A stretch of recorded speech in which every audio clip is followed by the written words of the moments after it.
The first steps are already well underway. It's happening right now before our very eyes. I can't stress this enough. You need to act now in order to protect your assets and grow your savings in the next few years. In the next few minutes, I'm going to show you exactly how I'm protecting my own money and what I recommend doing with yours.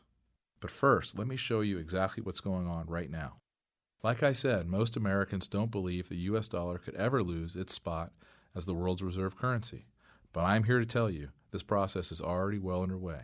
For example, although it went almost completely unreported in the US press, last fall a group of the world's most powerful countries, including China, Japan, Russia, and France, got together for a secret meeting without the United States being present or even knowing about the meeting. Veteran Middle East reporter Robert Fisk reported on this event in Britain's independent newspaper. In the most profound financial change in recent Middle East history, Gulf Arabs are planning, along with China, Russia, Japan, and France, to end dollar dealings for oil, moving instead to a basket of currencies, including the Japanese yen, Chinese yuan, the euro, gold, and a new unified currency planned for the nations in the Gulf Cooperation Council, including Saudi Arabia, Abu Dhabi, Kuwait, and Qatar. Fisk also interviewed a Chinese banker who said this: These plans will change the face of international financial transactions. America and Britain must be very worried. You will know how worried by the thunder of denials this news will generate. And sure enough, after Fisk published the details of this secret meeting, U.S. officials and central bankers from around the globe denied these plans. But as the old central banking adage goes, how do you know exactly when a currency will be devalued? The answer? Right after the head of the central bank goes on television to adamantly deny any such transaction will occur. And guess who just went public in recent weeks with a statement about how the U.S. will not devalue its currency? You guessed it, the U.S. Treasury Secretary Tim Geithner. You see, the last thing a central banker wants to do in the midst of a devaluation is to give people a warning before he can devalue. So they have to deny. After the announcement is made, it's too late for citizens and investors to get out. Like I said, what's incredible is that this story of a secret meeting among most of the major powers besides the U.S. was greatly underreported in the American press. But you know what? The way I see it, it's much more telling to look at actions rather than government press releases. For example, here is what is happening right now in the real world.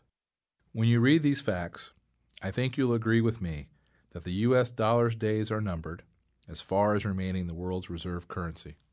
China is getting out of the dollar. Zhuang Sui, a former vice chairman of the Standing Committee, said that China is going to stop putting so much money into U.S. dollars and will instead look to the Japanese yen and the euro. China holds more U.S. dollars than anyone else on the planet, but China is getting out of the U.S. dollar as fast as they can without crashing their own economy. Look at this chart. It shows that China's holdings of U.S. dollars peaked in 2009, but China is unloading as many dollars as they can as quickly as possible. This is just one sign of the end of the U.S. dollar standard. There are many more, like this one. As I'm sure you are aware, for years the U.S. dollar has been accepted almost universally around the globe. Heck, many times when I've traveled, I never even bothered to convert to the local currency because I knew everyone would take my dollars. Well, that's simply not the case anymore. HSBC, one of the largest banks in Mexico, no longer allows you to deposit U.S. dollars into their banks. They've done this on the heels of money laundering allegations, but we suspect they also simply don't want to be stuck with tons of U.S. dollars as the currency continues to decline. This move would have been unimaginable 10 years ago, that a big bank in Mexico would no longer accept U.S. dollars for deposit. But today, it's the harsh reality.